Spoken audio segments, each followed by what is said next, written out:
no one can have it all. That language is the worst thing that's happened to the women's movement. No one even bothers to apply it to men. It's really pressure on women. I think what happens to women is we compare ourselves at home to the women who are full-time work-at-home mothers, and we fall short. Compared to them, I am falling short every day. And then you can compare yourself at work to the men, mostly men, but some women, but mostly men, who have no other responsibilities really. Go home whenever they want, and you can feel bad there too. So we can spend all our time feeling terrible about how we're lousy workers and lousy mothers. And by the way, I do this a lot, all of us do. Or we can start realizing that we can be great mothers. The data on this is super clear that you can be a great and very successful parent with a great relationship with thriving children with less time. And you can be a great worker and a great colleague at work, but not have to be there for 12 hours a day in person.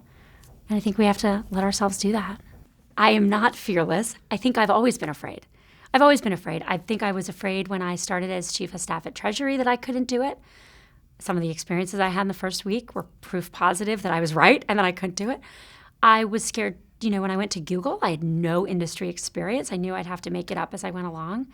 There were lots of moments there where I was like, oh my God, I hope I know what I'm doing. I think the move from Google to Facebook was a move where, it was scary. Facebook was a totally different environment, and I was going from just running sales and operations to running the whole business side. If Facebook wasn't going to work out, it could have not worked out two ways. One way it could have not worked out was I just stayed here all night because that's what everyone did. And then I would have been exhausted, tired, I would have decided I was a bad mom, and I would have quit. The other way it couldn't work out is I could come in early, work the hours I wanted to work, leave at 5:30, get back online, which is exactly what I do to this day, and see if it worked out. And then if it did work out, I had a chance of staying. What I think people don't see is if you do it the first way, just do everything asked of you, you're not actually giving it a chance to really work. If you do it based on what you figure out what you really need, then you can. And I'm not saying I don't make sacrifices. I make huge sacrifices. And I try to be really honest about this. There has never been a 24-hour period in 5 years I have not responded to email at Facebook. I don't take real vacation days. I take bulks of time, but I always am reachable. That's part of this job. I am not saying it's easy and I don't work long hours. I am saying that I was able to mold those hours around myself.